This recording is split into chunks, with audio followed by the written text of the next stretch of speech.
Last week we were actually inquiring into this prayer, which comes from the Chandogya Upanishad, if you didn't know.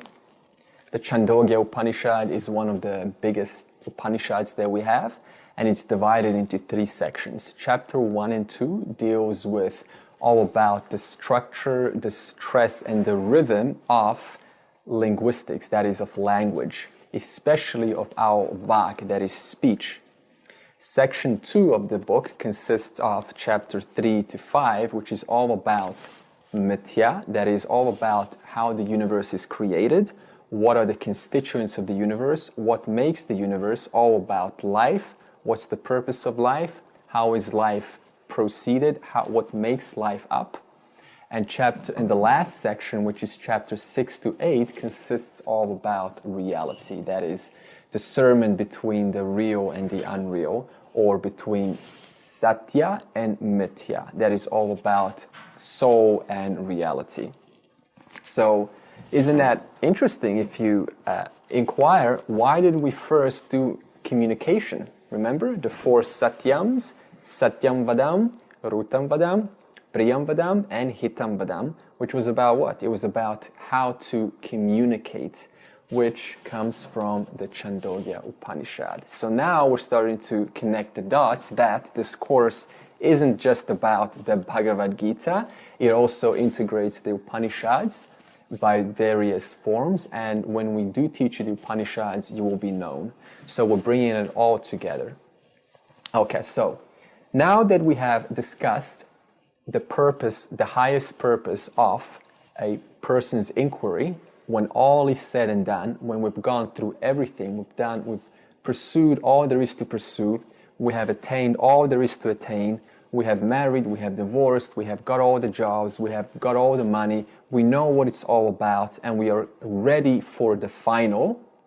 That is when Sarvam Brahmaha Upanishadam comes into our inquiry, which means that everything here is Brahman, and I am non-separate from it. I am that whole, and everything is, that is what everything is, that is that Twamasi.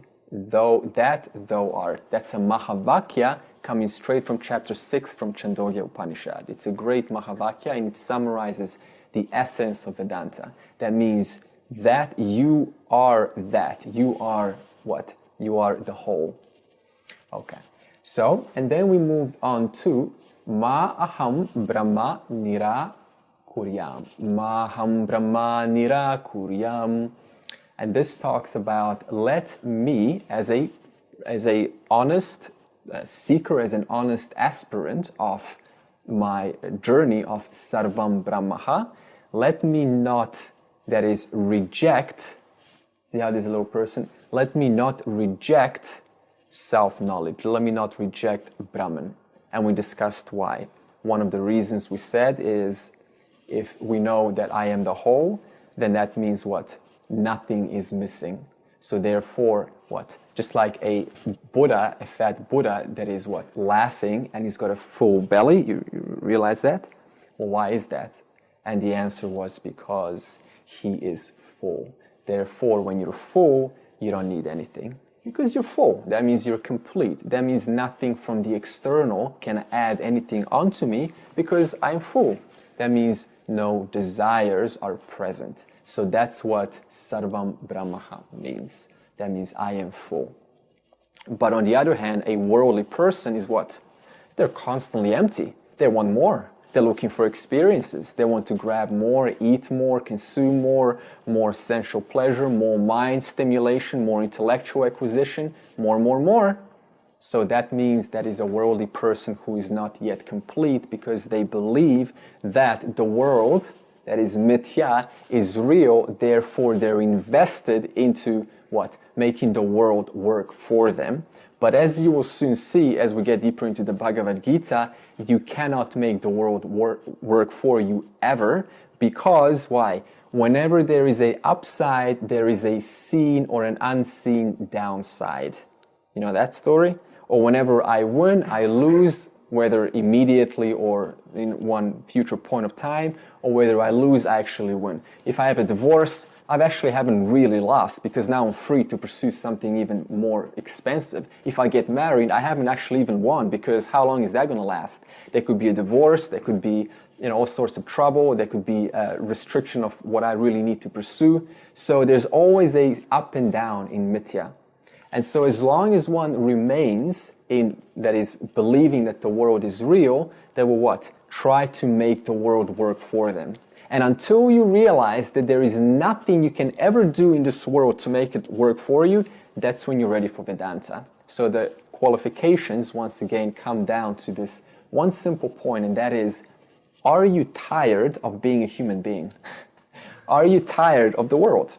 It's actually a genuine inquiry, because if we're not, that means that I'm still going to go running out there and what? I'm still going to be pursuing a lot of great, variety of all sorts of foods and cuisines and knowledge and other friends and parties and women. It just doesn't ever end. So when you see that it's all fine, however, it has a limit, then you're ready to pursue Sarvam Brahmaha. Everything is Brahman and I am not separate from that Brahman. And that's when we pursue this journey of enlightenment. Okay. So before we move on to the next line, is there any questions, comments, or opinions about Sarvam Brahmaha and Maham Brahma Nirakuryam? Okay. So I do have a question. So, what about the Gita talks about the world's revolt and the world's sacrifice? So, there's a certain path that we do need to take to keep the world sustained. Yes. So, can't necessarily withdraw from those roles and responsibilities. That's right. So we're not escaping the world. We're still fully... See, Vedanta doesn't tell us to shave our heads and put our orange robe and go to the monasteries or the ashrams or the temples and just contemplate on God. Vedanta says very clearly to be what? Fully dynamically involved in the world, working, having household responsibilities, having friends. It's all fine. But amidst that, as your number one priority, pursue Brahman, pursue self-knowledge. Yeah, so we're not discarding any of these worldly engagements. Okay. So, next line we have is Mama Brahma Nirakarot. Okay, so now when we remove the Sandhi, actually there's no Sandhi here. In the last line we said, may I, that is a spiritual seeker, not reject or push away self-knowledge, Brahman. But now here it's saying, may Brahman, may Ishvara, in this case Ishvara 1 and 2, Ishvara as the whole, may Ishvara not reject me. Now that's kind of weird, isn't it? Because if I'm also part, if everyone's part of the whole, how can a seeker be rejected by the whole? Well, it's very simple. Let's say, for example, I decide to come to the class or listen to the scriptures and listen to the shastras. And what usually can happen is I listen to a point or I read up to a point and then I think I got it. That is premature, called premature. It's called enlightenment sickness, actually. It happens all the time. People get this gets self-knowledge, and then they walk out thinking, oh, it's all mithya, it's all an illusion, it's all a dream, and I'm the only one that's real here. It's very common. So this leads to an eventual error. It's called the leading error from the Panchadasi text. And we'll talk about what's the causes of this. But that means that if I choose not to be fully involved and stay or stick by this knowledge until it's fully comprehended, then there's a natural tendency to walk out with these shastras, with these verses, this knowledge, and misinterpret without knowing the world according to the new acquired knowledge. And that actually ends up doing much more damage than good. It happens all the time. I've been watching it for decades, where like Neo-Advaitas, they will get some knowledge from some guru, and then they will say, oh, it's all an illusion, you guys are not real, my wife's not real, my children are not real, my boss is not real, and then, I'm just real, me awareness, I'm real. But it doesn't work like that, because what do we say about Sarvam Brahmaha?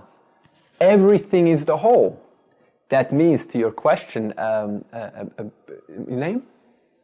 Adrian. Oh, you got two Adrians. So that means that we cannot push anything away, right? Because everything is part of the whole. So in that case, the Adrian's answer would be, no, it doesn't make sense to acquire this knowledge and then what? Go out there and then just kind of stick in my little meditation corner and then discard the world as if it's just a dream. That doesn't work.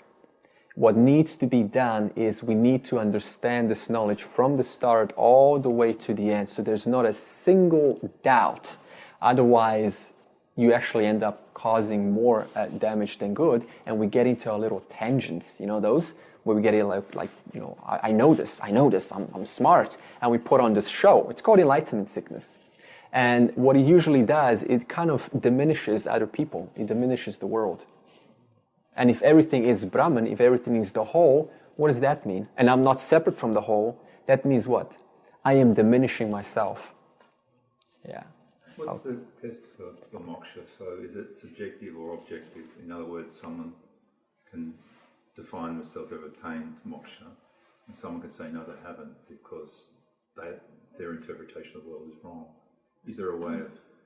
There is the whole shastras that we're going to go into. Bhagavad Gita will have a huge checklist, and you'll see Arjuna is a very curious seeker, and he will ask Krishna, so how does a wise person, a jnani, how do they walk, talk, how do they conduct themselves?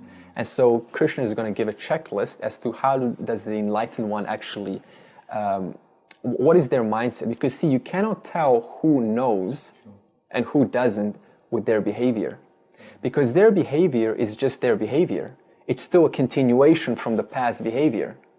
What determines is what they know. That is their knowledge. But you can never know what they know. In other words, you will never know who's enlightened or not. Only you can know for yourself.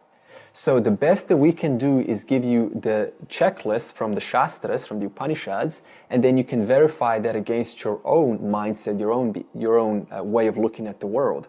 For example, one of the common things to say is the wise person sees a cow poop or a crow poop no different than from a saint. The excreta of a crow is seen no different than a saint. Why is that? Well, we'll get into that, but you will see why.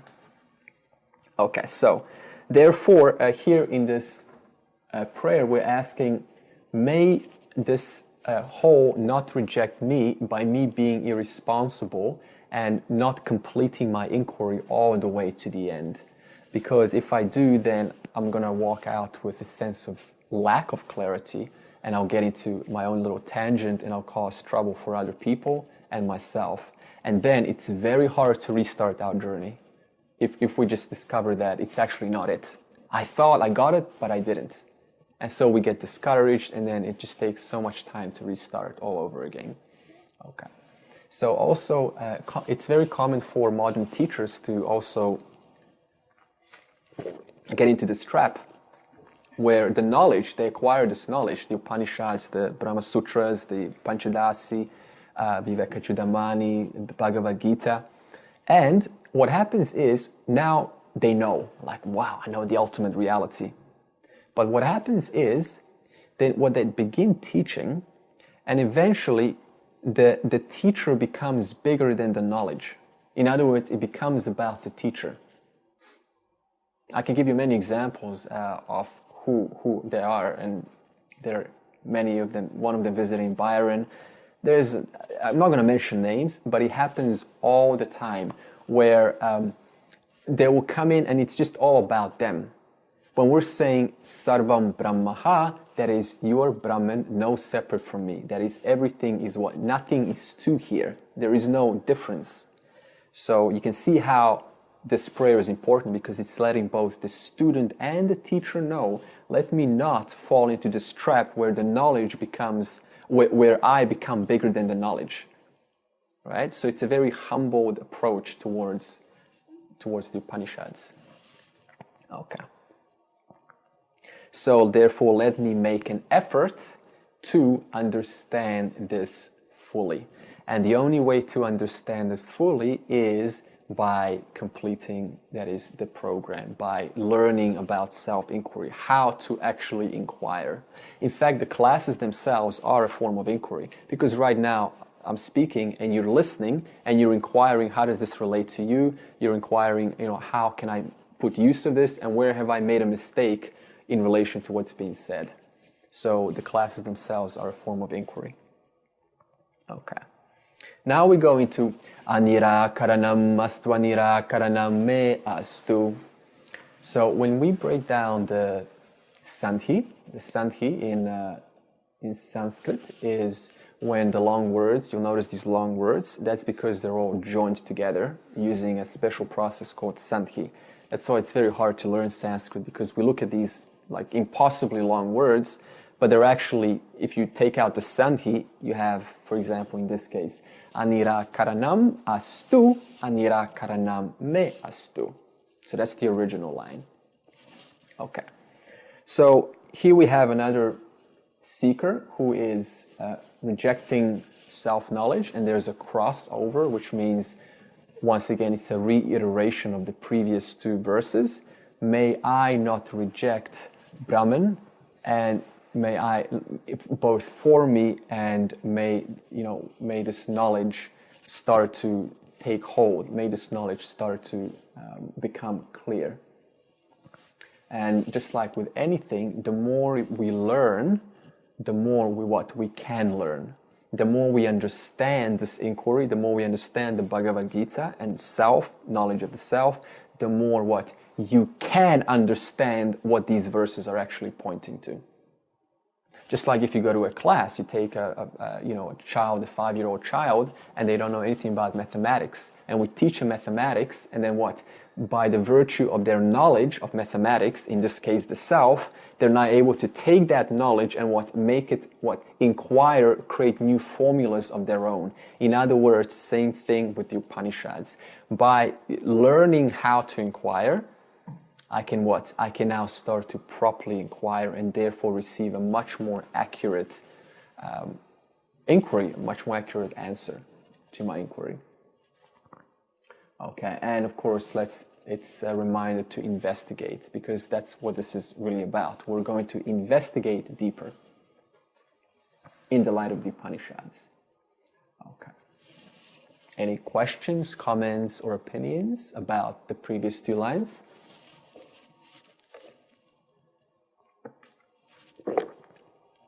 Alrighty.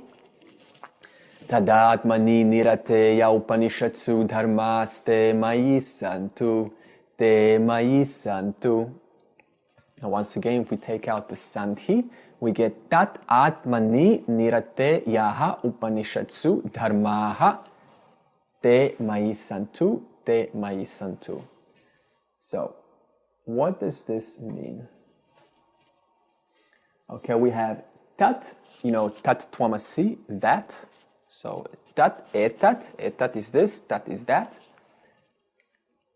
Atmani, you heard of Atman, Atman, so this is a locative case. So, in Atman, nirate, in one who revels, yaha, what, Upanishatsu, what is contained in the Upanishads, dharmaha, that's a first person masculine plural, that's why it's a long A. If you have dharma, that's one dharma.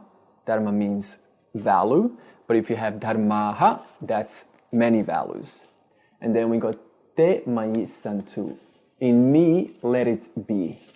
So one easy way to interpret the Sanskrit verse is you just go to the end and you look at the verb. And then from the verb, you can infer what the actual statement is saying. So santu means let it be. Like a common phrase in Sanskrit is tathastu, like let it be. It's kind of like, okay, tathastu, let it be. So let in me be dharmaha, be the values contained in the Upanishads. But then what about this line? Let me, the one who revels in Atmani, in Brahman, in the knowledge of Brahman, let me have the knowledge or the values contained in the Upanishads required for their understanding. So I'm going to interpret that again. The whole line is saying, in me, the one who revels in the knowledge of Brahman, Atman is Brahman, let me have the values, dharmaha, contained in the Upanishads so that I may understand the Upanishads. So that means this is a qualifier. It's qualifying. Now the question comes, what values are required to understand the Upanishads? What do you need to have to actually understand these statements? And the answer is dharmaha. Now the question is, what dharmas, right? Now there are 4 distortions that every human being faces. No one's an exempt from this. And we all go through constantly fighting, that is constantly a tug of war between these 4 distortions. And we will now talk about what they are, because if these 4 distortions, dharmas, are not addressed, then the statements, Upanishadsu, will and cannot be understood. Okay. So that is, once again, let me understand the Upanishads and have these values so that the fruit of my self-inquiry may be what? Fruitful, and may I realize Sarvam Brahmaha. Okay.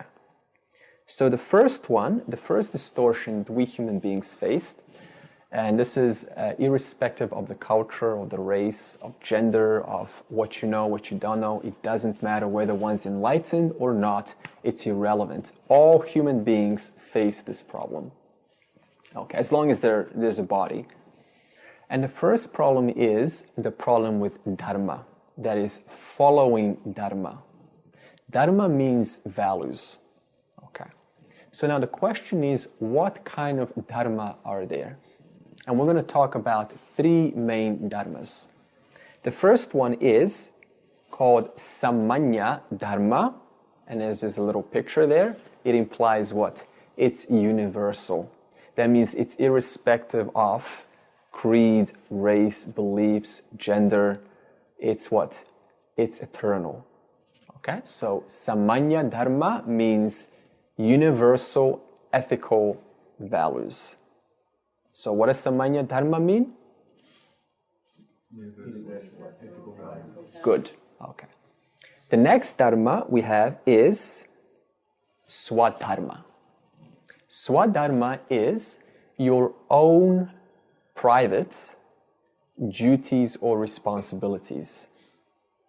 Okay? So these are related to your life, to you as a person.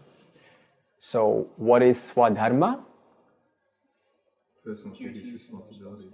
Good. And the last dharma is called loka sangraha. So loka sangraha is simply saying that samanya dharma and swadharma are not enough.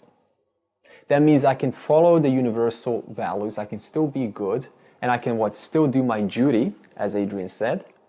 But Upanishad says that is not enough if we wish to pursue Sarvam Brahmaha.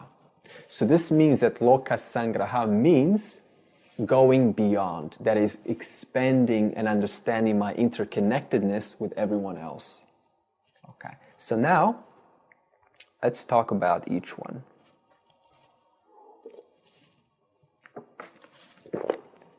Okay, so we have Samanya Dharma.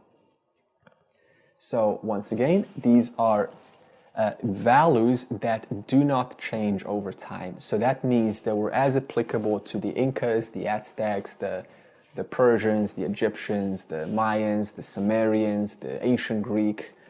They never were any different 10,000 years ago, nor will they be any different 10,000 years from now. they're exactly the same. In other words, samanya dharma is inbuilt into creation from the time of creation. And one of the primary dharmas of samanya is ahimsa, that is non-injury. Okay, so that means what? We are all born with samanya dharma because I just said this is imbued in all creation. You don't have to be taught not to kill somebody. You don't have to be taught not to lie. You don't have to be taught not to cheat. You don't have to be taught not to hurt someone. We just know it. There is an inherent knowing. So that's what samanya dharma is. So now the question arises. If this is imbued in all creation, why then do we violate samanya dharma? Why do we still cheat, lie, manipulate, and try to get what? A favor for us at the expense of somebody else? Why do we do this? For example, why does the child, when they lie, they're like so transparent on it. They're like, they make a lie and they go, oh! Why do they do that? Because they know they inherently violated samanya dharma. They don't understand why they do it. They just do it. So that means that whenever a child hurts another, whether they bully someone in school, whether they lie to their mom, they lie to their dad, where they went out, they went partying, but they say, I was at my friend's house. Or they hurt somebody, they cheat, that is, they steal something from someone. Whether they are whether they're okay with it or not, it doesn't matter. They still, because this is imbued in creation, pay the price, pay karma. Okay, and we will now talk about how this works. But for now, we can all relate to our own personal lives, is that whenever we manipulate, cheat, lie, or scam somebody in whatever format, whether it's little or a lot, we don't feel good, do we? There's an inherent knowing that this is not right. That's because samanya dharma is in everyone. Okay. So now, why do we break it? Let's take an example of a scammer. Somebody, I just actually was looking at, there was a case, the IRS scam, and what happened was there was a telemarketing company that was calling Americans about 2 years ago, and they were saying that, we're going to arrest you because we have an arrest warrant because you haven't paid your IRS. And if you don't pay this amount of money in the next 10 days, then we'll send the cops and we'll put you into jail. And in about 2 or 3 years of this scam, they got about $300 million of innocent Americans. Now, they did this for 2 or 3 years, and they knew they were doing wrong. And if you type in YouTube IRS scam, and sometimes some of them, they know they're being cheated, so they will play along with the scammer, and they will say to the scammer, why are you doing this? Why are you cheating? And never ever will you hear the scammer saying, you're right, sir, I'm cheating, I'm sorry. No, the scammer acts as if they deny what they're doing. Why? Because of what we call our likes and dislikes. That is our Raga, Dvesha. This is a huge topic in Vedanta, and our likes and dislikes belong to what? Vasanas. Okay.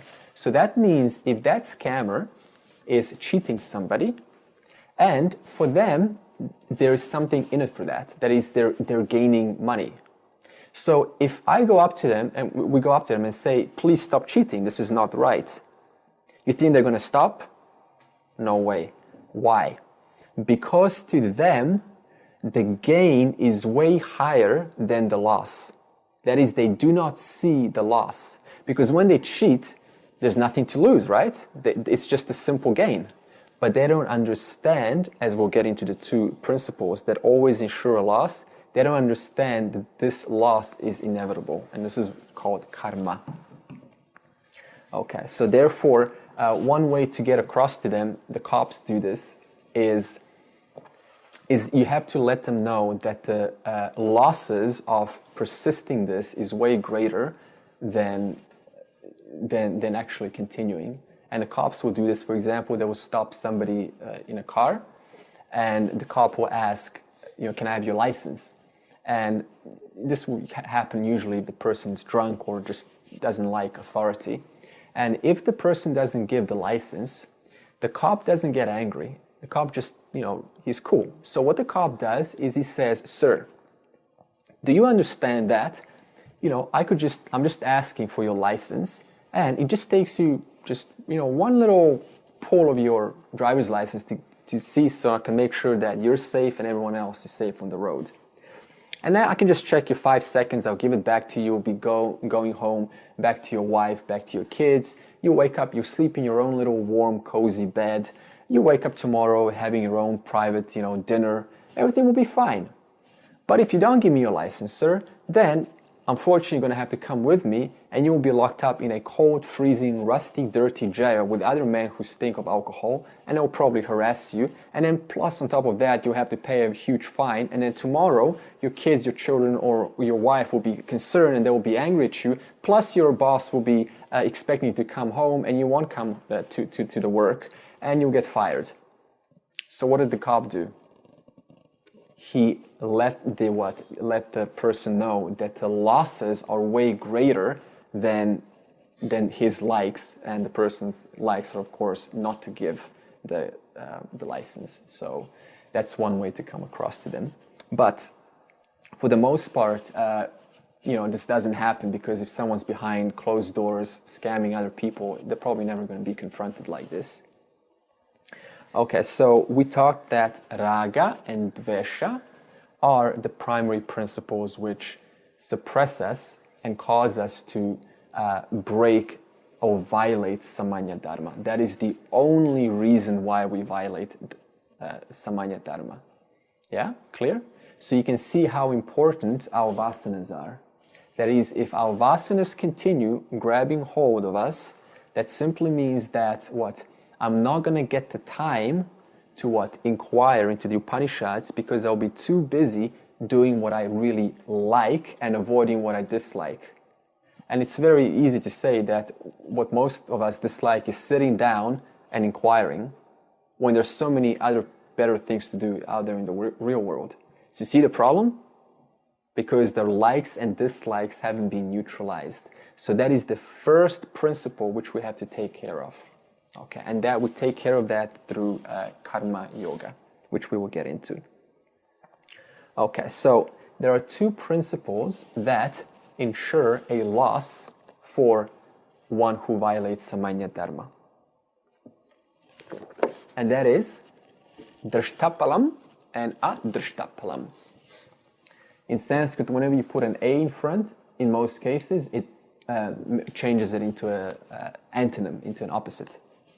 Okay, so drishtapalam is immediate, that is seen consequences or seen results. In this case, even though the scammer will never get caught, the scammer never gets caught, but what happens? The scammer knows he did it. That means it's seen, it's immediate. So that means the scammer, knowing that he violated what is clearly not ethical, he didn't have, or she didn't have the courage to stand up to noble virtues, and therefore they end up feeling guilty. They end up having self-esteem issues. They end up having fear, because now they're thinking, oh boy, I could probably get caught. Or they have inferiority complex, which is a huge play, not the only, for today's low self-esteem, is people are here and there violating Samanya Dharma by cheating, trying to grab, the favor of themselves at the expense of somebody else. And all these little things add up into drishtapalam and adrishtapalam, unseen.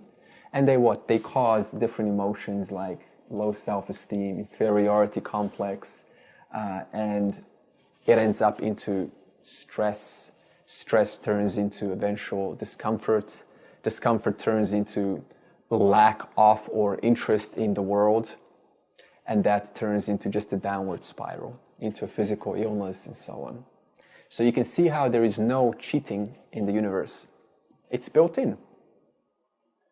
And the second principle is adrishta palam. This is unseen result. So that means adrishta. So this man may do something, or this woman may do something that is clearly unethical, hurt somebody, cheat, lie to somebody, but it takes some time for this result to come back to them. And this usually can come weeks later, months later, years later, or sometimes when they're just completely purified.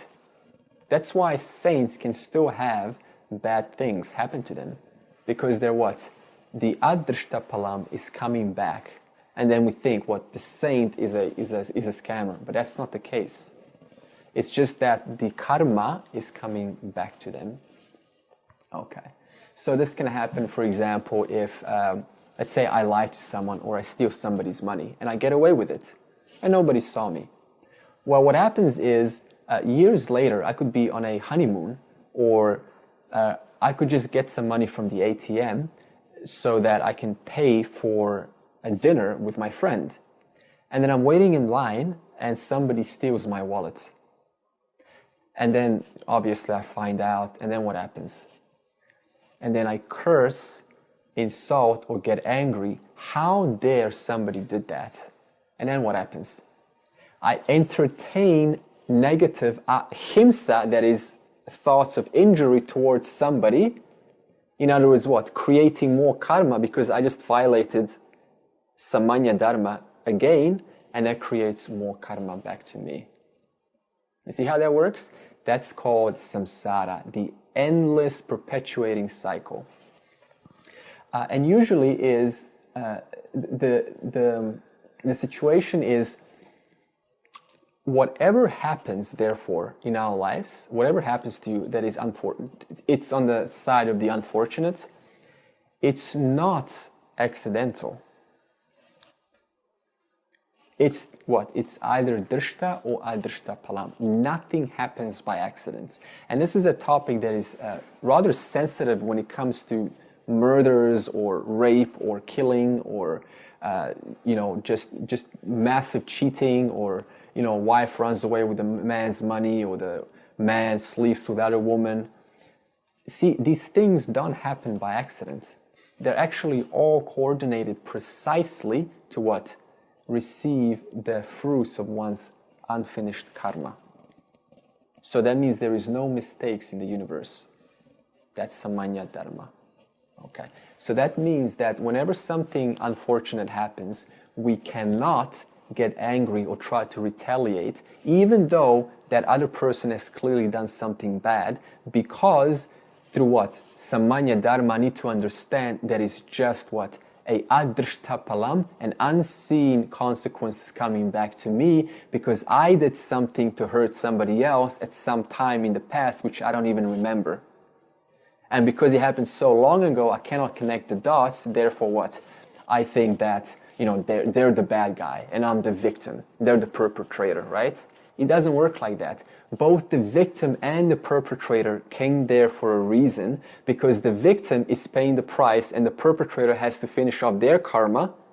And they what? Came together from Ishvara, you can say, agreement in order to work out each other's karma. Okay. All right, so that's samanya dharma. Any questions, comments, opinions, observations? Andre, what about like crimes against children and things like that? Yeah, same thing.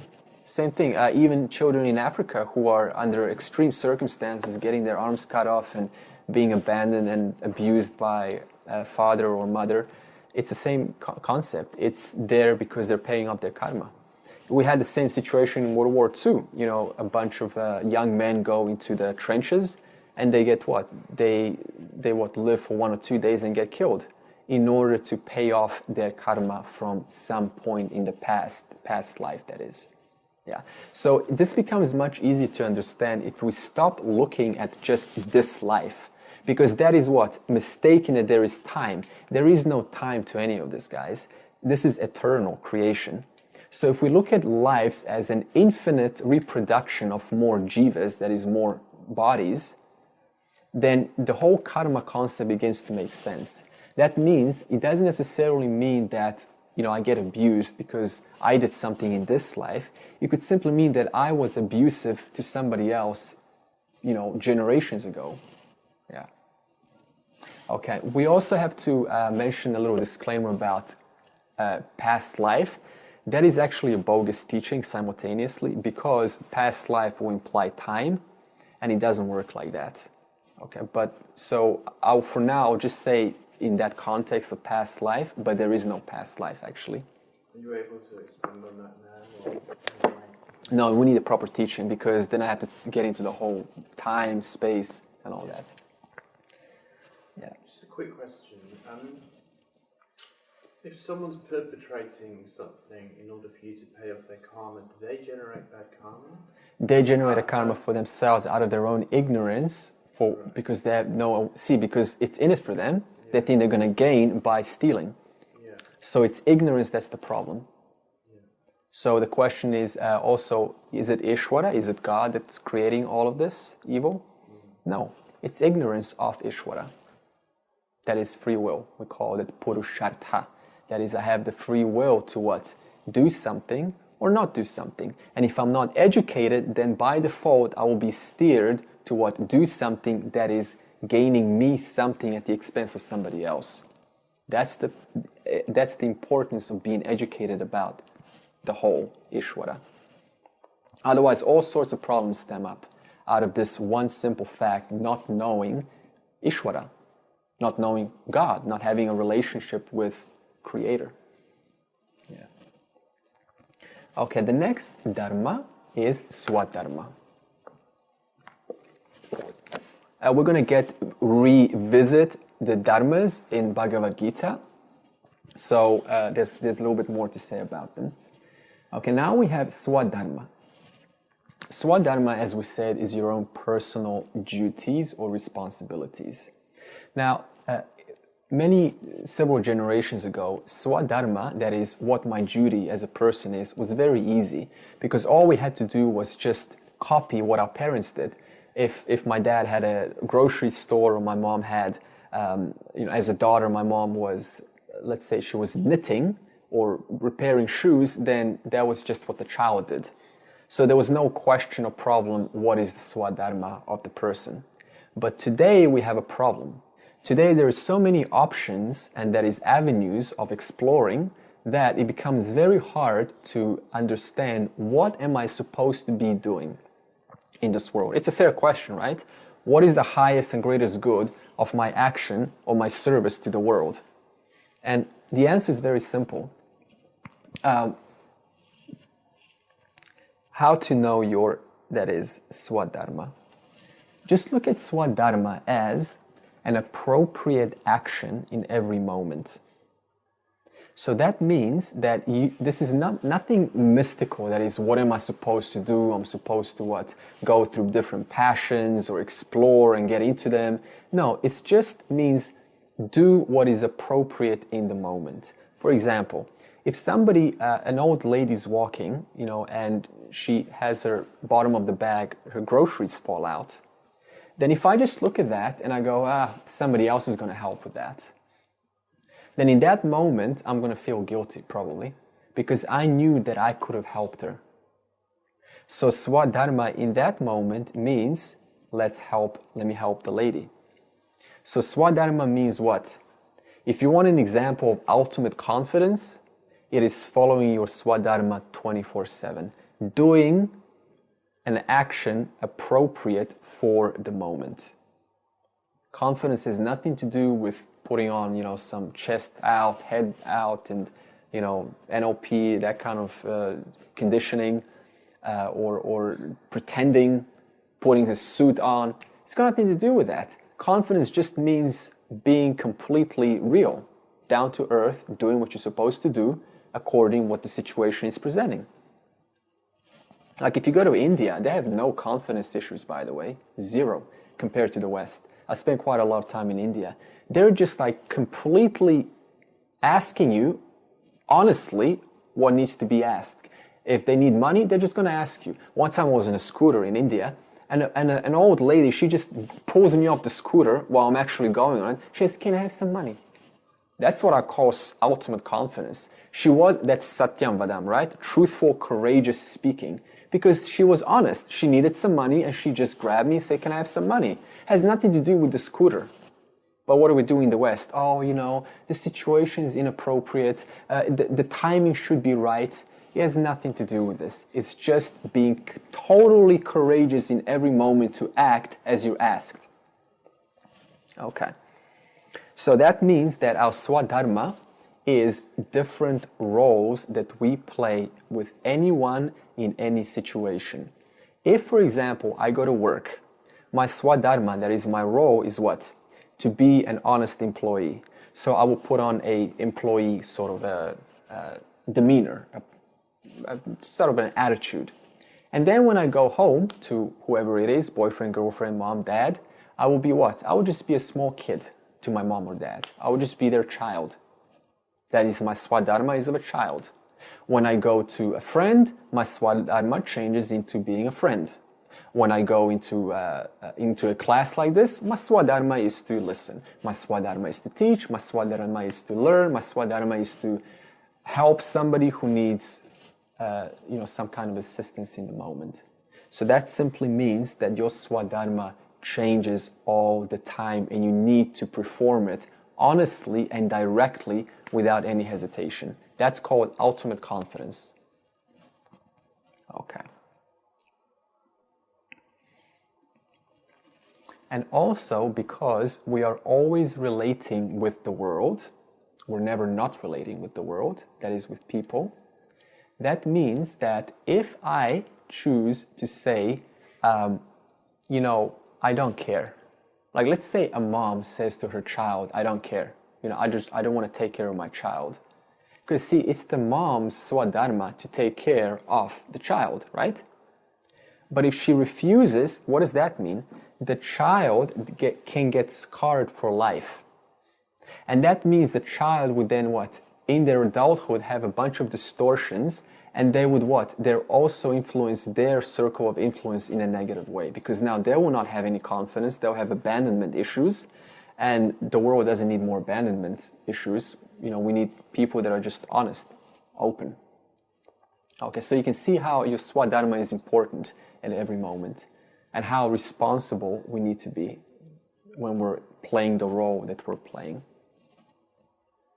Okay. Now we go into loka sangraha. So this is our third dharma.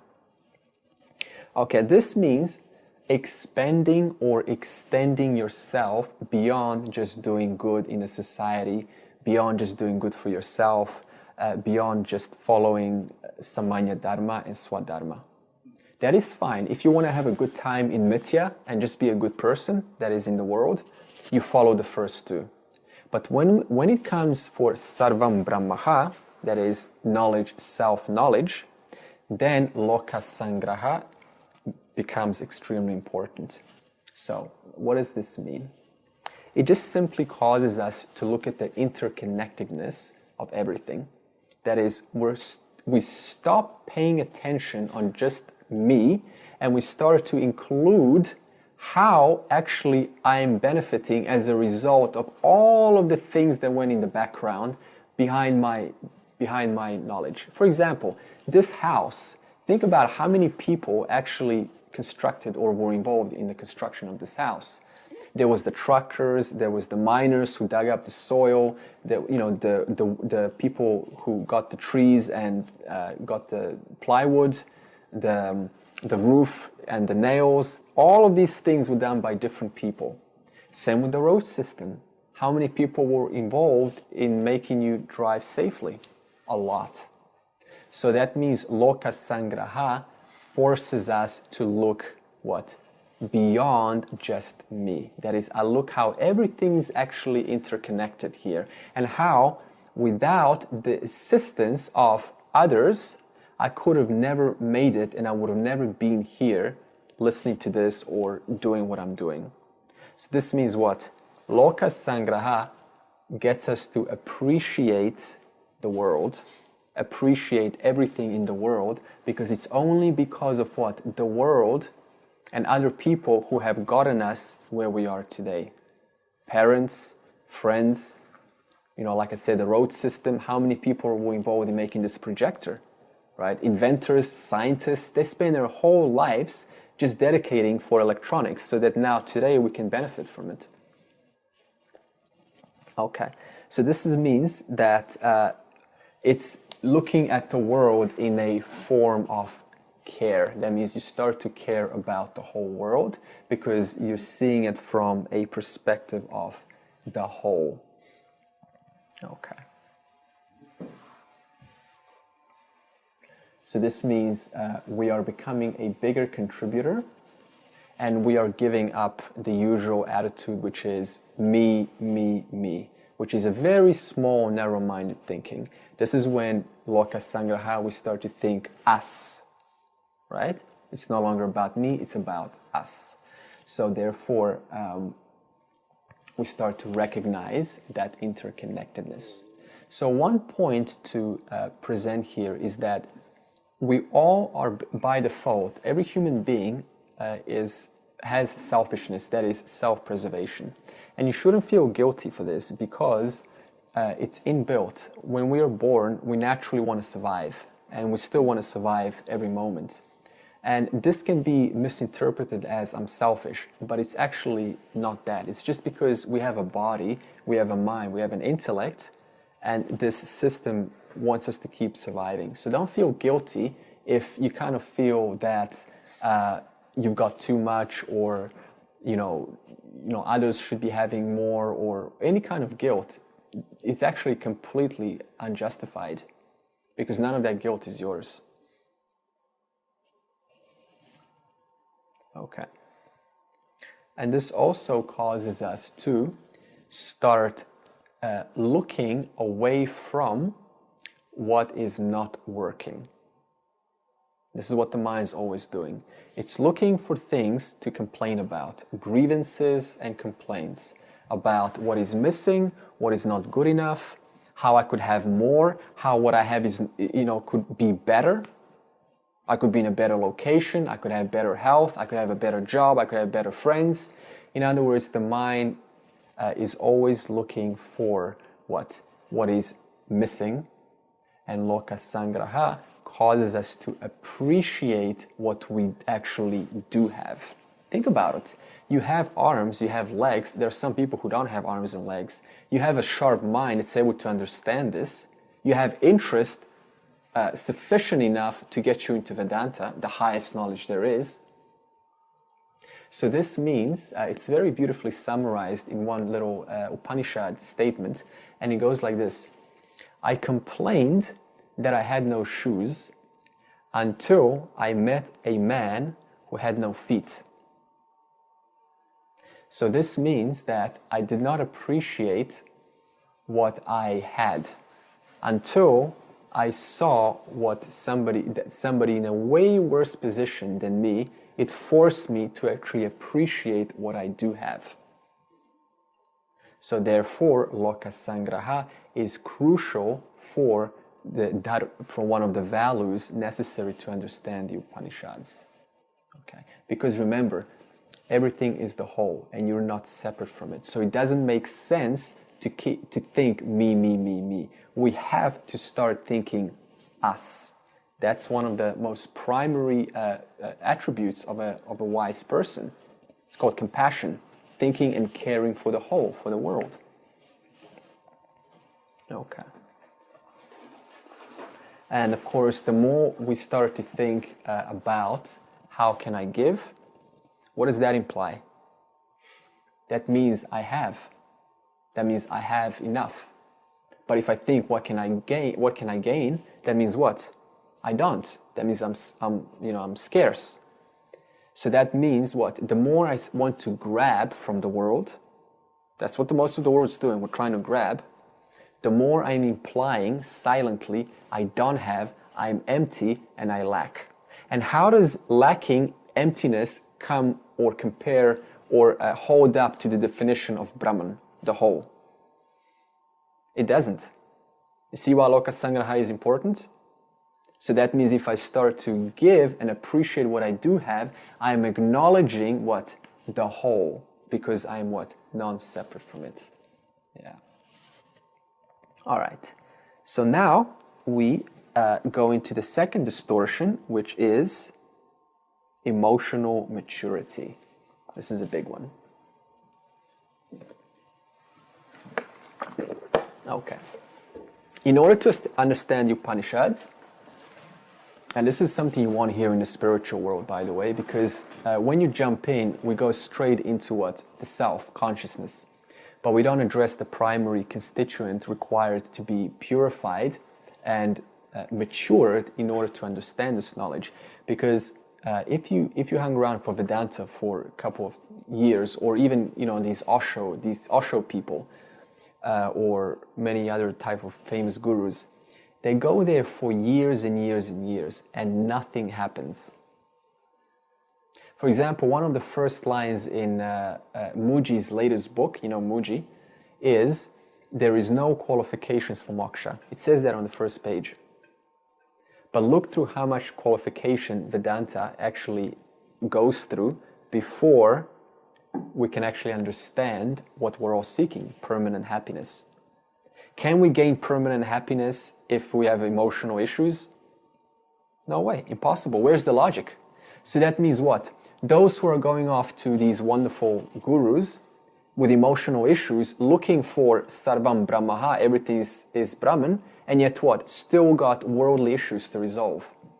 Still, still have problems with the world, themselves, their parents, their siblings, their children, still have grudges, unforgiveness, grievances. Where is the logic in that?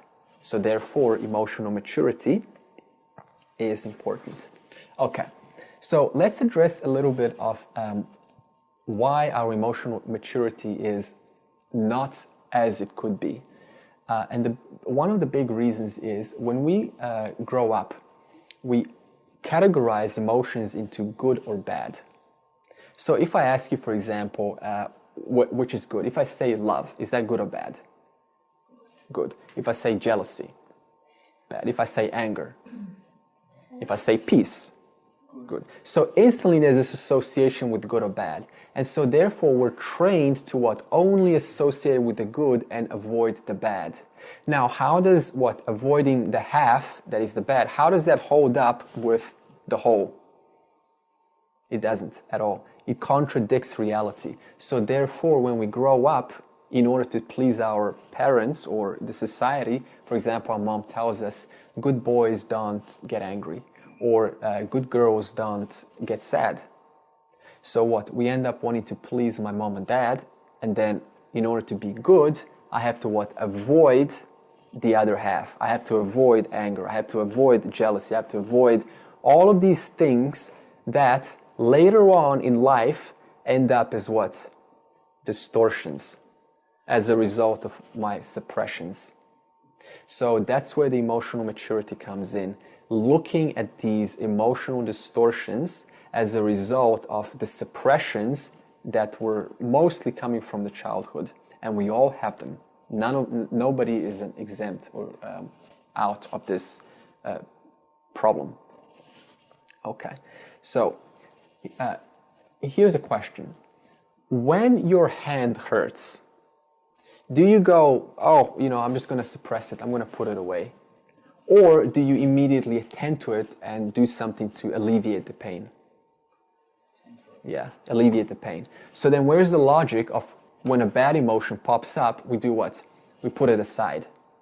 But we don't do that to our physical body, but we do that to our emotions. So you can see how there's a distortion there in a society. And it's not your fault because nobody knew this. You see, our parents got trained the way they got trained, and their parents taught them what they taught them. So we just have a lineage of ignorance continuing all the way to this generation. So that means it's your job to now take ownership of this and start to clear these emotions out. And we're going to show you how to do this through karma yoga. Okay, so that means emotional signatures or presence of an emotional situation should not be avoided, because emotion is actually one of your best friends. It's a simple indicator. It reveals what is currently a distortion that is present in my mind or intellect. So that means if I avoid the emotion, I just took something that was telling me if I addressed it, I would have been able to move on. But because I decided to put it aside, I just postponed my success in being a mature human being. Yeah.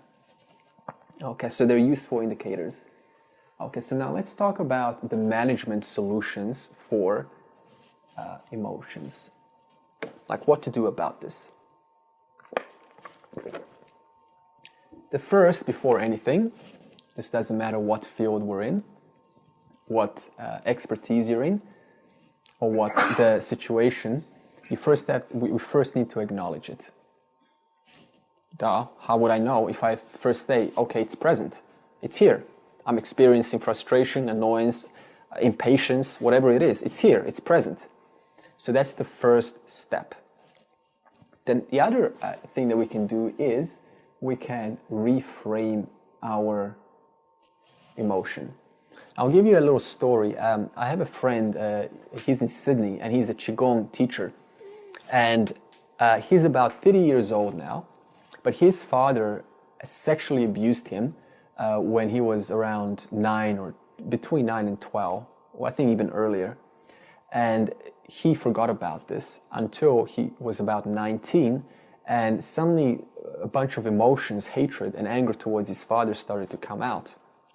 So he didn't know why, so he decided to call his dad and say, Dad, did you, I'm getting memories, flashbacks, did you by any way, abuse me when I was a child? And of course the father denied everything, but through a little bit more investigation, it was pretty obvious that yes, the father did do some of the worst things imaginable to my friend. And my friend had just every reason to physically kill his father because it was just terrible what he did. But he didn't. So he had to deal with these strong emotions. And what he decided to do was he decided to look at it from a different angle. He said, for example, maybe my father was also abused, so my dad didn't know any better. Or maybe, it's not that. Maybe I'm looking at this from a much more intense angle than it actually is. Maybe I'm just intensifying this. And also one of the things that he did was, who else was there who actually took care of me? So in other words, he stopped focusing on his father and started to address those characters in his life who actually loved him. So this is called reframing. That is looking at the situation that's arising in a different angle. So that's why we have, a glass that is either empty, and I look at the glass, and if I'm narrowly focusing on the empty glass, then what? Then that's the exact feeling that I'm going to have in correlation with my focus. But if I change my angle, then what happens? Then that's the exact feeling I have in correlation with the change of my focus. You see? So that's what reframing means. And this is also letting us know that because now I'm an adult, you're an adult now, there is no reason to hate and continue these feelings or whatever feelings they are, because as an adult, we have every choice, every option to change them around. So there's no more excuse to carry on, with holding grudges or any kind of feelings towards anyone. Okay. The other thing that we can do is we can write them out. So if the person is not present, then it's very easy just to write down how one feels. This is actually my favorite way. And it causes you to be just completely, make it your own. Like, here's how I feel, and here's what I think, but here's how I could look at it instead. Here's what I may not be looking at. Here's other ways of looking at this. Here's what I wish to. Here's how I wish to actually feel as a result of my forgiveness. So you can just make it a little nice story and then just throw it away. But it helps a lot just by writing it out. Yeah. Especially if the person's not present. And finally, Ishvara is always there. You just have to invoke its assistance by prayers. That means that you can say, Ishvara, I don't know any better. I'm trying my best, but I don't know. Please send me the right teaching, the right method, the right whatever it is, so that when I do get involved, it will, help me to move forward or accelerate my my progress. So that means, as Jesus would say, ask and you will receive. So you just need to ask. And when is Ishvara not present? Never. So that means you can ask for help anytime, before bed, during the day. If we're in a conversation or a confrontation, then we just ask Ishvara, what would you have me do in this moment? Because I don't know. I don't know how to handle this. I don't know how to move forward. How would you have me move forward? Remember, Ishvara is the greater intelligence. So why not tap into this intelligence? Why depend on our own small intelligence? It doesn't make sense. So therefore, start asking. Okay. Questions? All right. Now, let's go on to the other dharma, value, which is self-esteem. This is a big one in the West. Inferiority complex, not feeling good enough, not feeling competent enough, skillful enough, important enough, feeling small, incompetent, ugly, not pretty. It comes different flavors for both men and women. Men has, issues with power. They want to be somebody.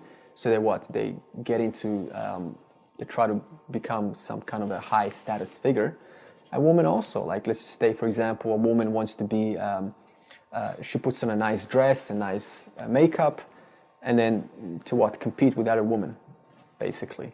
It's not the only reason, but in other words, they're doing that out of inferiority complex, and they're trying to They're trying to compensate for it with what's called superiority complex, because they cannot stand the low self-esteem. So then we try to be somebody in the world.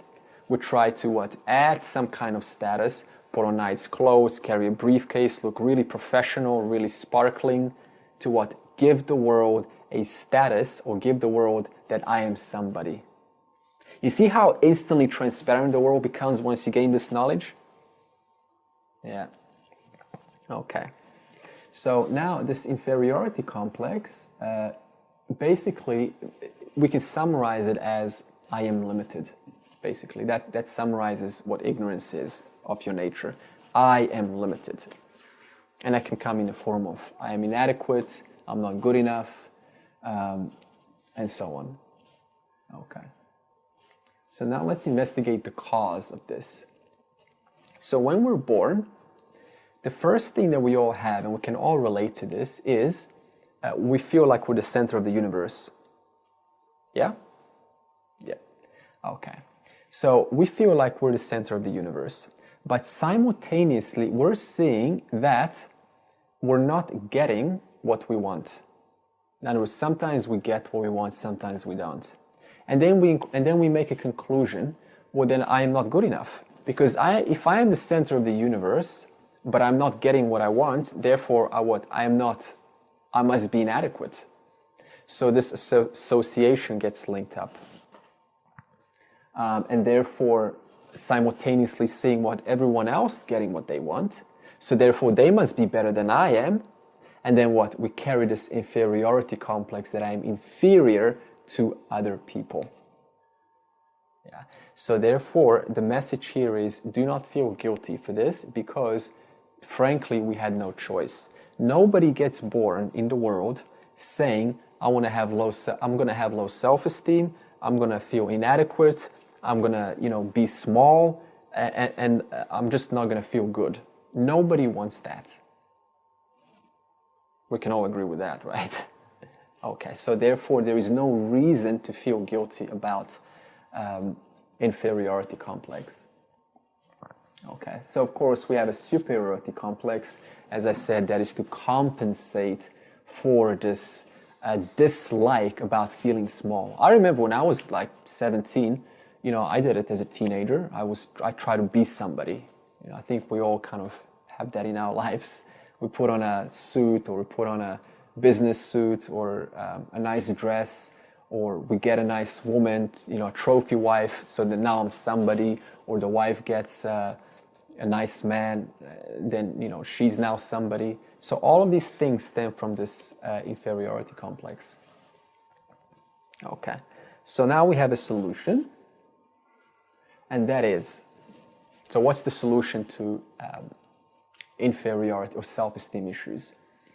The solution is very simple. It actually depends on what your goal is. If your goal is sarvam brahmaha, that is, I am here to understand myself as the whole, then is there going to be any time or any involvement in what's more worldly matters? If your goal is the highest? No way. So therefore, our low self-esteem only originates if our goals are what? Worldly. That is, I want to be somebody in the world. I want to appear someone in the world. I want to make success in the world. I want to be healthy in the world. I want to be slim in the world. So, therefore, if the goal changes from worldly affairs into sarvam brahmaha, that is, I am the whole, then what? There is zero time, energy, or interest in entertaining our thoughts, desires, and fears around small, in comparison, irrelevant things of the world.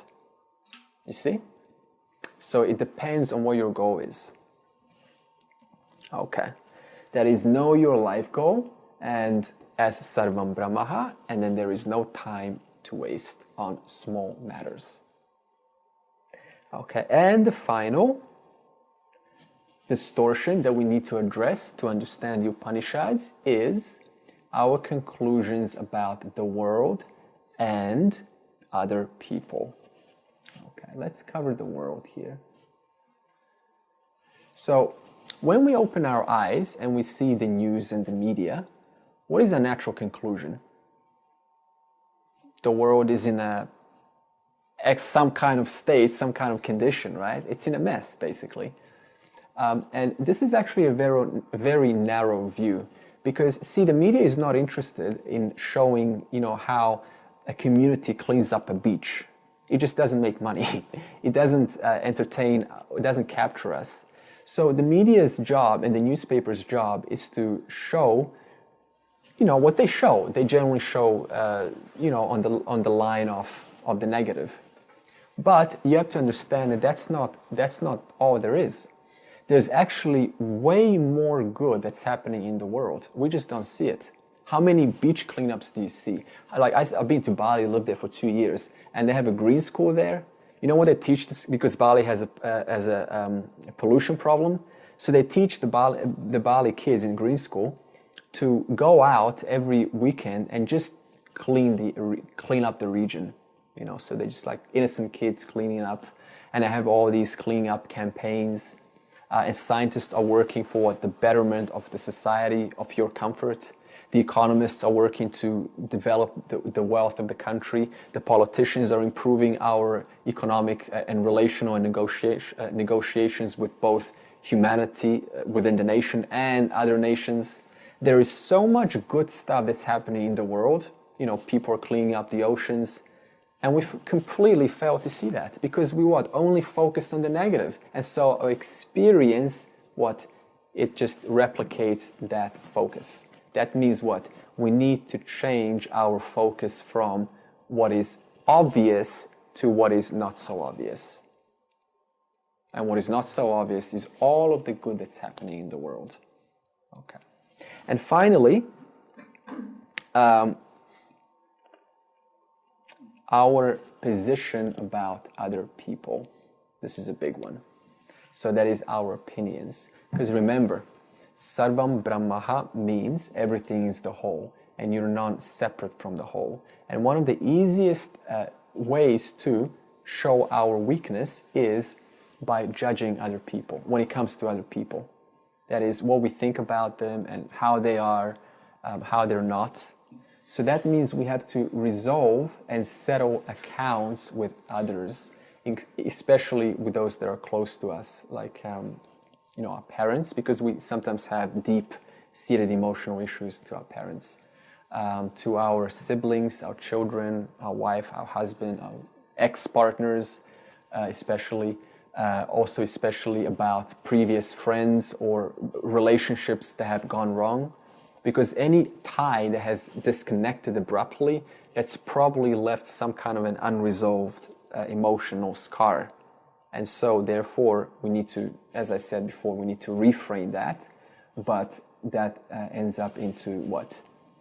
Looking at people as you, a divine expression of Ishvara, because that's what people are. You see? So, that means resolving our views about the world and settling our accounts about other people in a form of forgiving them, looking at the good side of them, reframing the situation, writing it out, asking for help. Ishvara, please release this emotion. It's not helping me. It's not serving me. Because they're not suffering. I'm suffering. I'm the one that's carrying that emotion. Right? So, these are all the options that are available to us, and the 4 distortions that we need to address to understand the Upanishads. Okay. So any questions around the 3 dharmas, or emotional maturity, self-esteem, or the world?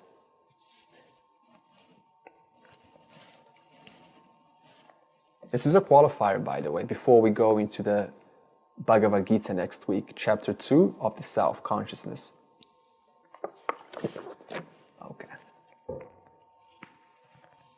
So next week, we will, we're now at the end of this prayer. Let's sing it together.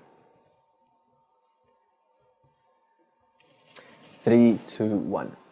Om apyayantu mamangani Vak pranash-chakshu shrotramadho balamindriyani cha sarvani sarvam brahma upanishadam maham brahma nirakuryam mama brahma nirakarot anirakaranam astvanirakaranam me astu Tadatmani nirateya upanishatsu dharmaste mayi santu te mayi santu om shanti shanti shantihi.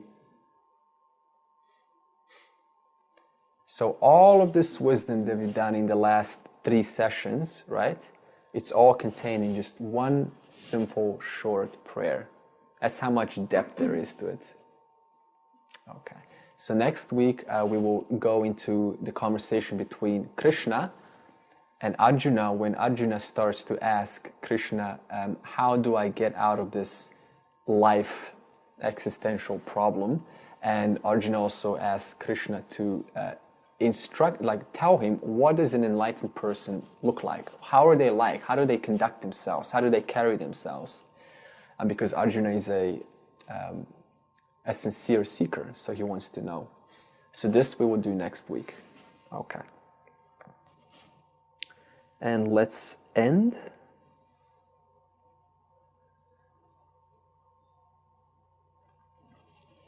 Together.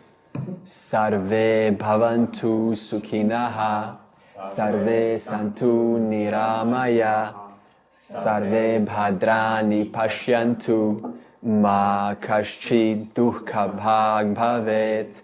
Om shanti shanti shantihi.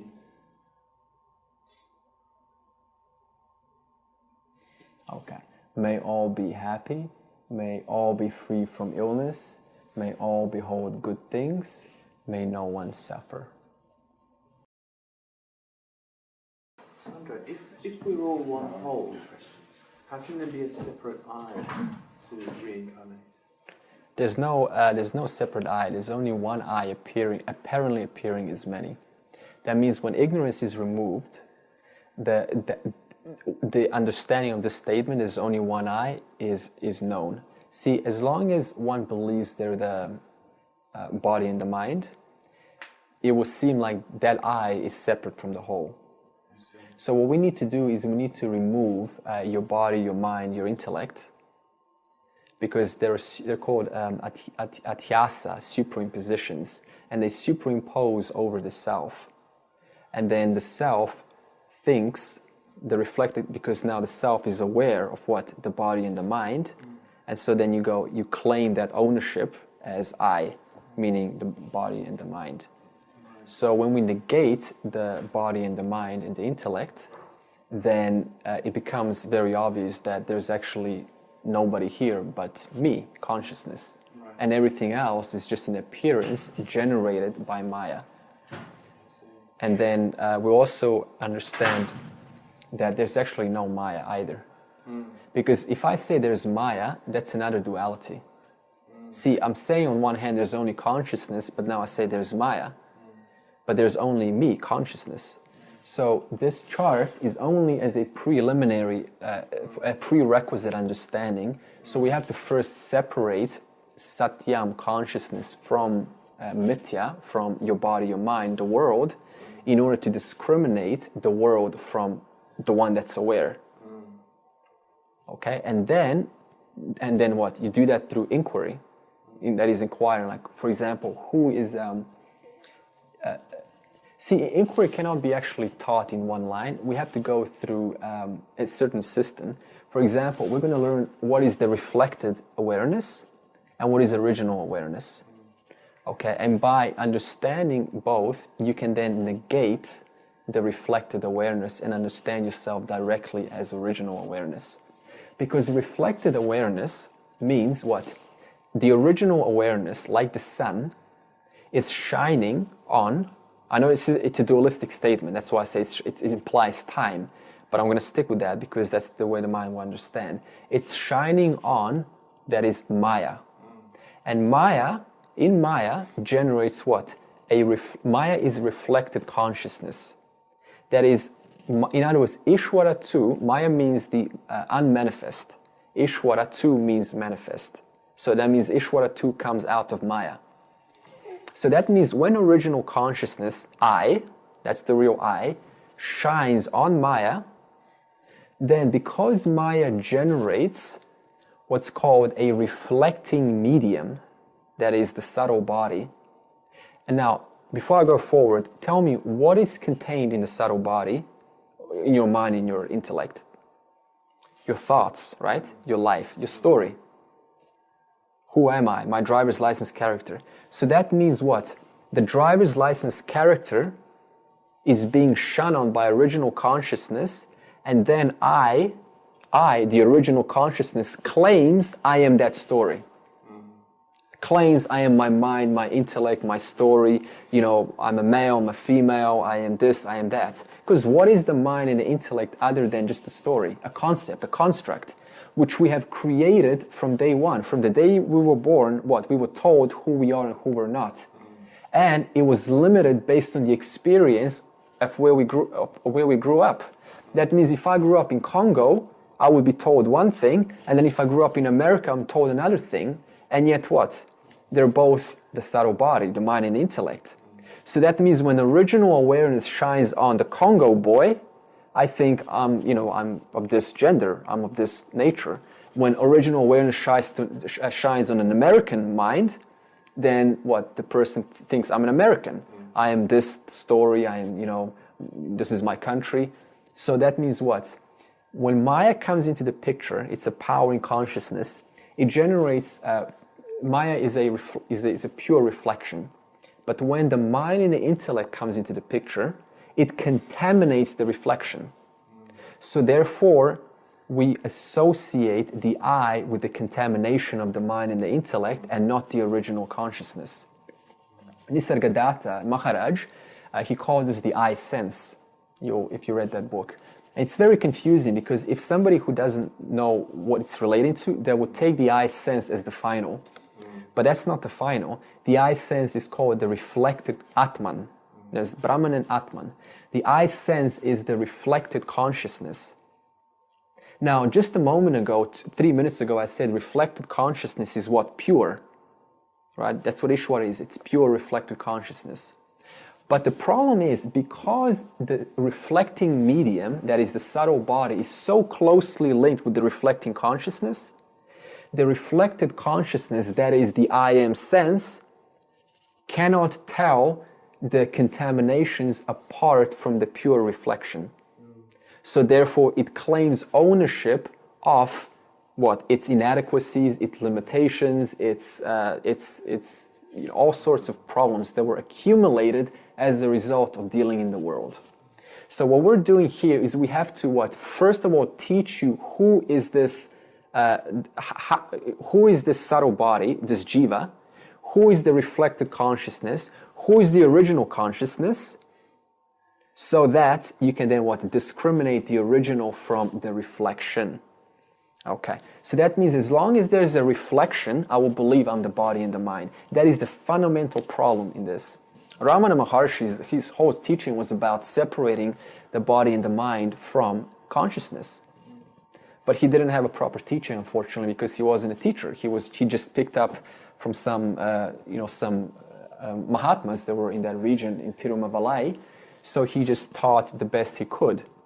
So we tell you clearly by firstly defining the reflected awareness, original awareness, the reflecting medium, so that you know what to negate. That's why knowledge is important. Otherwise, there's no way to negate. We will mistake our thoughts, our doubts, our feelings as the I.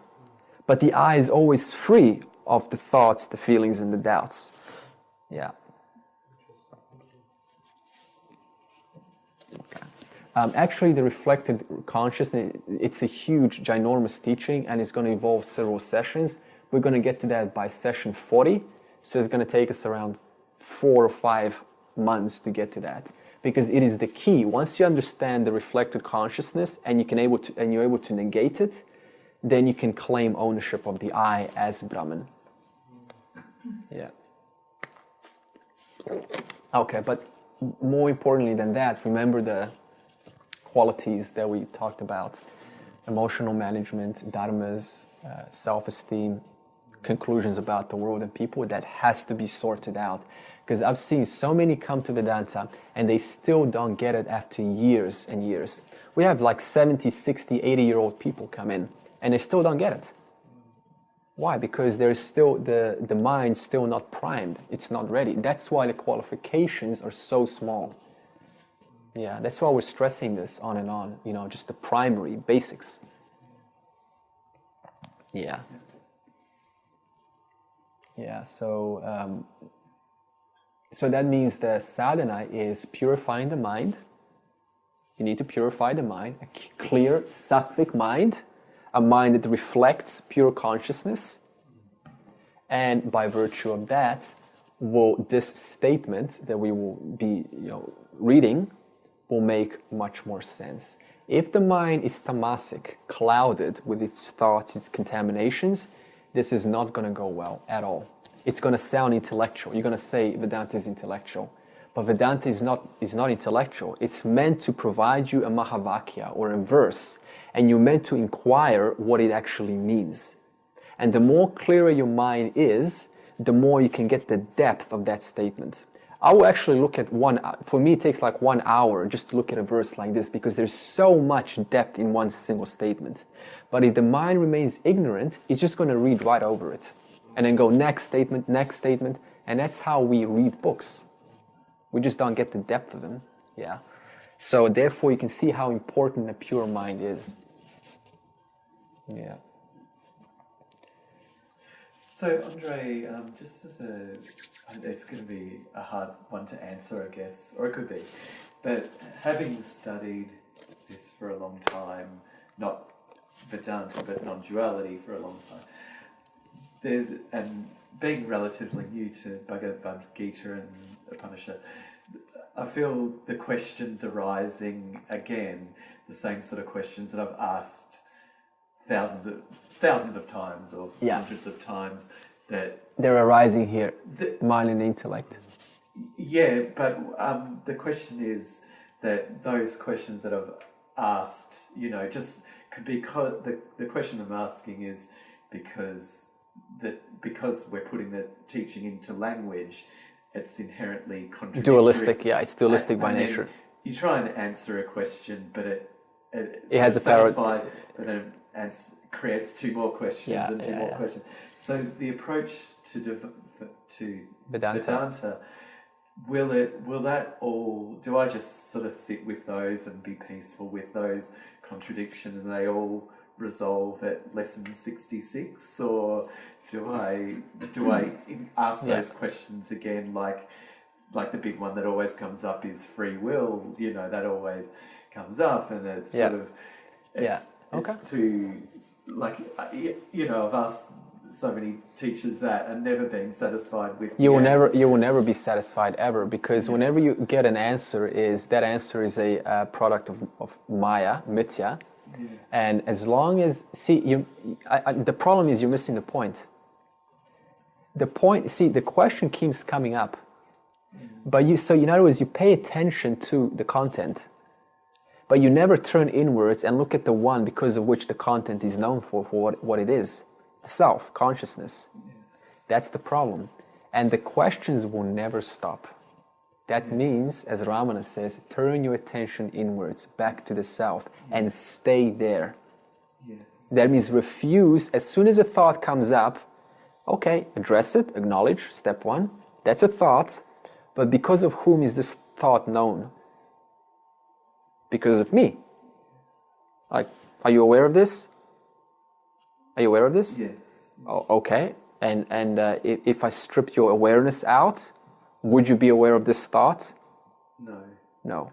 So therefore, you're giving attention to the thoughts that are endlessly popping up in the mind, but we never give attention to that prior to the thought, the substratum on which the thought is imposed on. Yeah. So, for example, you see, here we are, totally paying attention to the colors and the text and all that, right? And we think it's all spectacular. In other words, the world is what? Spectacular. But as soon as I turn off this projector, what do? We turn our heads and we walk out. Nobody actually acknowledges the wall. The substratum because of which this image is possible. That wall is the self, the substratum upon which all thoughts are known to be what they are. So that's the problem. We always put attention on the superimposition, whether it's a thought, a feeling, an emotion, a doubt, especially doubt, that's a big one. Questions about me, every content is nothing but just what? A projection. And the projection is only possible because of what? The substratum. Turn your attention on me. That is consciousness. Not on the content. You see? So that means Vedanta is about negating, not denying, but through understanding. Only through understanding can you properly negating the content, negating what's endlessly, because everything that shows up is mithya. It's an illusion, it's a dream. And the dream never ends. Dream is eternal because consciousness is eternal. So that means what? The questions are eternal. That means there is no ending to any of this until you realize the truth that you alone, because of you, that is consciousness, can these endless thoughts be known for what they are. You see? So therefore, the summary is put your attention back on the self and stay there. It's a sadhana, it's a practice. It takes effort. Because why? The day we're born, we're always what? Told to look at the content. And, oh, I don't feel well. Oh, can you help me? So we always what? We address the content. We vomit our emotions to our friends, to our mom, our dad, our wife, our sister. And then they're like empathetic. Oh, it's okay. Let me hear you talk about it. Oh, what else can you think? Oh, it wasn't so bad. Maybe let's go and solve this. So it's all about just the content. But nobody puts their attention on the substratum. You, consciousness. That's our problem. And yet the difference between the substratum and Maya is so obvious. I said on session 1, moksha is easier than 1 plus 1. Why? Because you cannot help but to be aware all the time. Is there one moment when you're not aware? Can you find one moment when you were not experiencing yourself? When you're in deep sleep? We're going to cover Mandukya Upanishad. We're going to cancel that. Okay? You're there, believe me. Is there one moment when you are not experiencing yourself? Can you find it? Even if you said yes, you'll be contradicting yourself. You know why?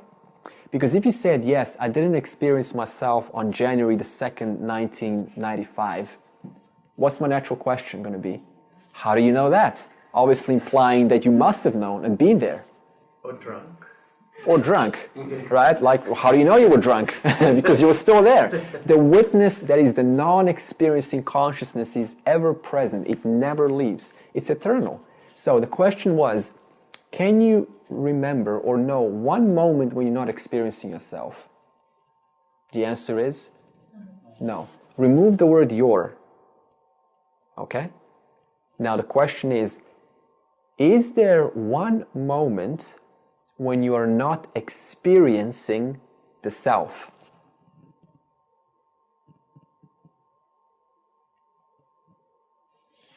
That's the self. That means what? You're always experiencing what you're looking for. What you're seeking, you're always experiencing.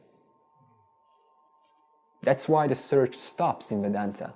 That's what Vedanta means. The search, you stop searching because you discover what you were looking for, you already are right now. Your consciousness, you're aware of this. That's it. And that means what? Coming in terms that there is nothing other than what? The self taking on the form of the experience. Because that's what self does. Self and Mithya are together, and they're always taking the form of one emotion, another emotion, a color, the bird, the tree, the picture, your body, and yet what? No matter what it takes on, you're always what? Conscious and aware.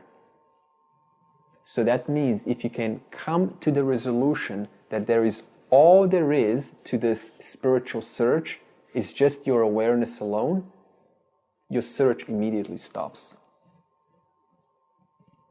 Yeah. But is that going to happen? Probably, or it may or may not. That's why you cannot, that's why it doesn't work just to say this once. Because as soon as you go out there, what happens? Instantly we associate back with our thoughts, our bodies, our minds, and we what? Put attention back onto the content. And yet all the sages from day one have been saying, every Upanishads text has been saying, turn your mind on me alone. That is yourself. And let everything else continue, because everything else is being constantly what? Guided by Ishvara, by the Creator. And you have zero control over what happens in your life. How it turns out, that is all under Ishvara's control. Your only job here on earth is to put your attention back on the self and stay there. And the longer you can do that, the more, quote, ananda, the bliss of the self, starts to be known for what it is. That means the self is what? The origin from which all beauty originates. In other words, it's the beauty that makes beauty beautiful. So then how does it make sense to go chasing for the beauty in the world if I already know that I am the source of the beauty which makes the world beautiful? That's why your search stops. That's why you stop seeking and looking out in the world as if there is something there to add bliss onto me. When what? I am the origin of that bliss. Because without you, consciousness, how would you be able to know what is blissful, what is happy?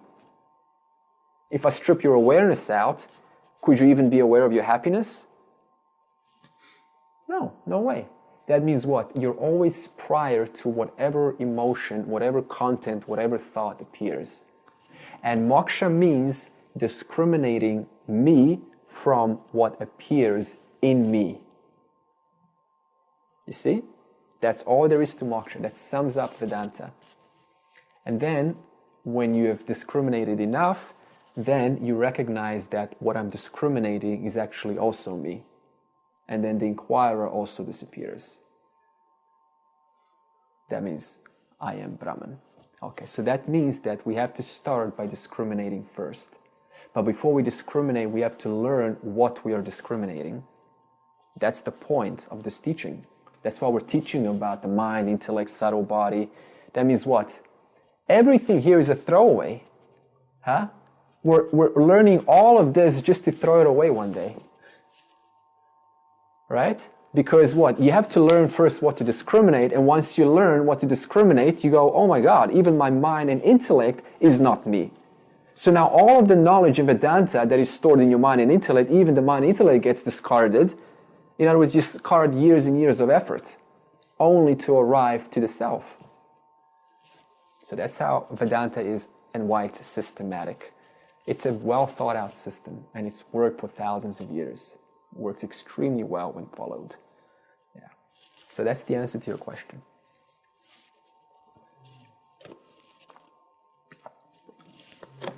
Can I ask one more? Yeah. Got time for one more? Yeah. It's about karma. It's the only thing that I struggle with, what you were saying. Because of the interconnectedness of everything. Yeah. You know, the interconnectedness. It's impersonal. I can't see how karma can be attributed to one person when there's so many factors. Like, you know, someone born in a vicarage in Hampshire is going to have a very different life. And you could say that's because of their karma, but everything is so intertwined. Yeah. And if you do wake up and you... Well, you actually never slept. The self never sleeps. Yeah. So there's no waking up. True, yeah. Good I mean, point. you're aware right now. Yeah. So you're not sleeping. But if you let go of Maya completely and you get back to the self, surely karma dissipates at that point, because isn't karma just a association with the body and the mind? With Maya, yeah. So, yeah, it's a good point. It's impersonal, first of all, because see, every teaching that I provide, I'm going to cancel out. Even karma. There is no such thing as karma. Right. Because I only speak karma from the point of view of you believing you're a person. Right. And then when you realize you're not a person, we even throw karma away. So the answer to that is, see, you didn't do anything. But if I believe that I'm a person, then I believe I did it. So I believe what? The karma is mine. Yeah. That's why we teach you about karma. Because you need to discard karma also. So all of this is about just learning what to dismiss, discard. Okay. You see? Andre, on that point, would you say a lot of Neo-Advaita stay kind of stuck on things like karma, reincarnation, rebirth, and don't go beyond that, like you're saying? No, Neo-Advaita is very simple. Neo-Advaita just says, just forget about your thoughts. It's all illusion. Just jump straight into the self. Right. It's a very simple message. Now, we don't disagree with Neo-Advaita because they're actually correct. But they don't have a way to arrive to the self. It's a systematic approach. Because if I just go and say I'm consciousness, well, I have all these problems going on, how is that going to play out? Because I'm still going to believe they're my problems, but I'm trying to attain the self. That's why we need to educate you what to discard first. You see, that you're not the mind, the body, the karma, the vasanas, the thoughts, the feelings, none of that. Yeah, so that's why it's a systematic approach. Yeah. So maybe not Neo-Advaita, but other schools of thought, that do they sort of stay stuck in karma and things? I don't know, Buddhists, I don't know much about them. But Hare Krishnas, for example. Yeah, Hare Krishna, for example, they treat the satyam, the consciousness, as like a state, and it's a state to attain. In other words, you see the contradiction. How does that play out with the word whole? That means what? This is something outside the whole, and I have to do certain deeds, dharmas, and then by following these virtues, I will attain Krishna. So in other words, it's a Advaitic system. It's a misunderstanding of reality, and they're very prevalent today. They have a certain, we're not discarding them. They play a certain role. It's better than somebody going fishing, but it's still ignorance about what it means to say Sarvam Brahmaha. Yeah. So that means that nothing here is separate, nothing's apart from you.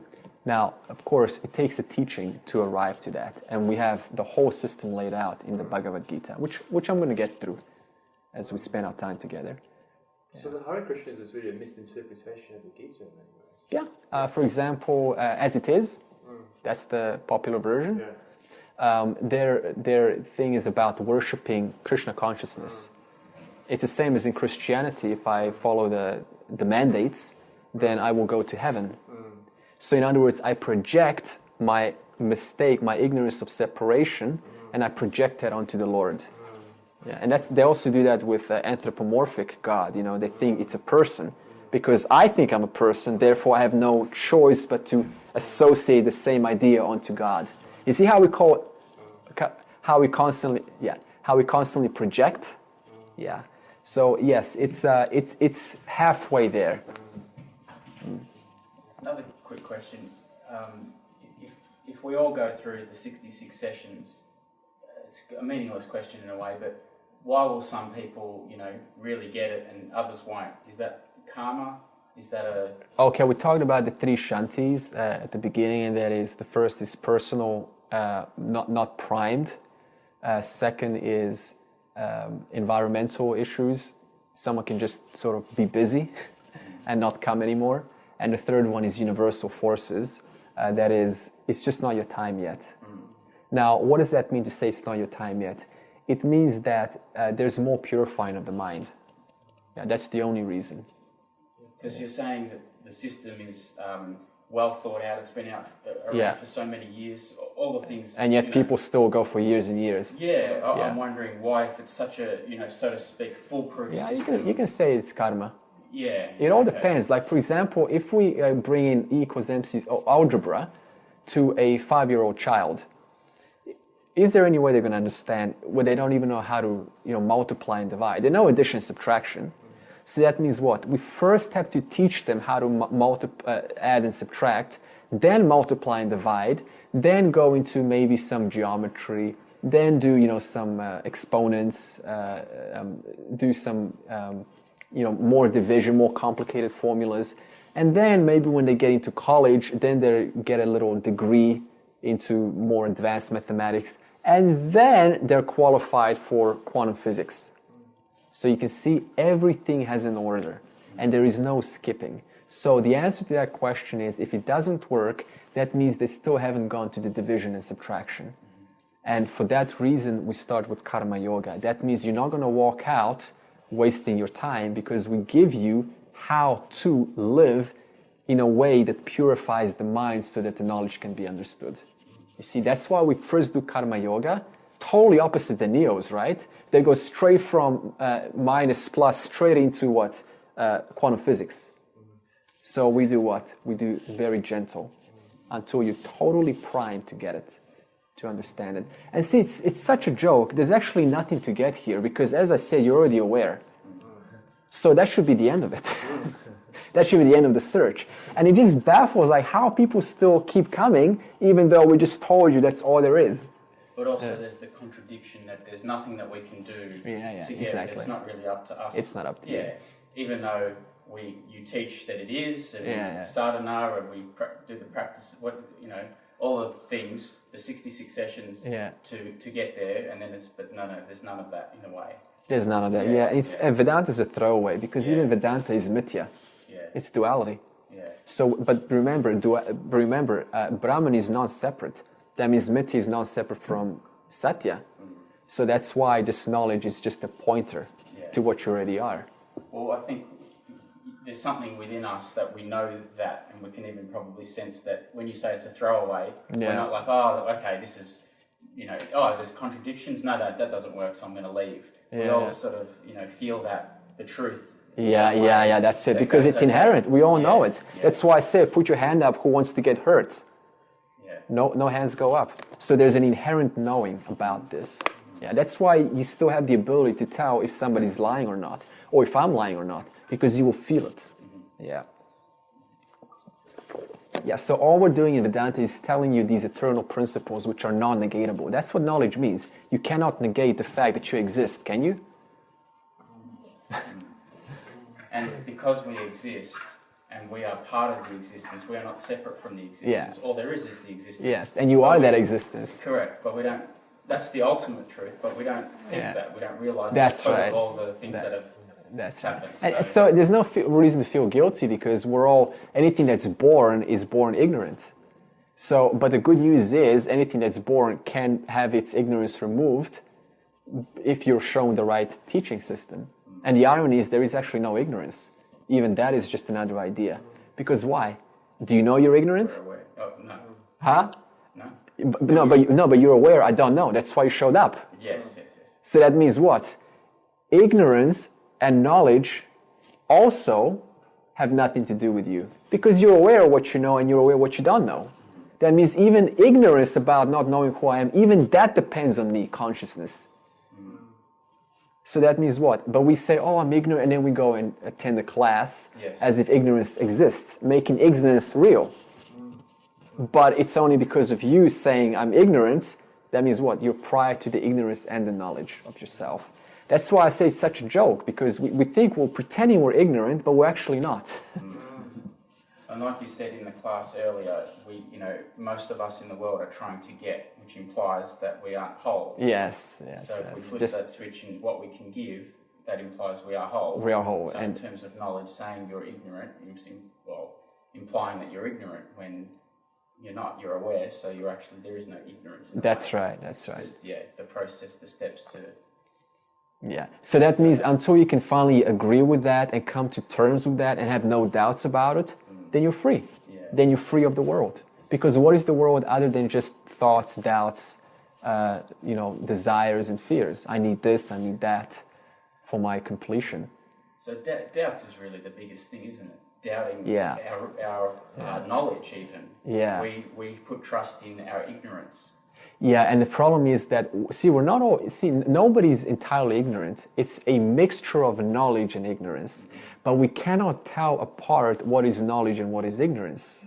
That's the problem. That's why everyone has something to share, but in the stage of ignorance, they don't know if they're sharing the truth or if they're sharing their ignorance. Because to them, it's all the truth. Yeah.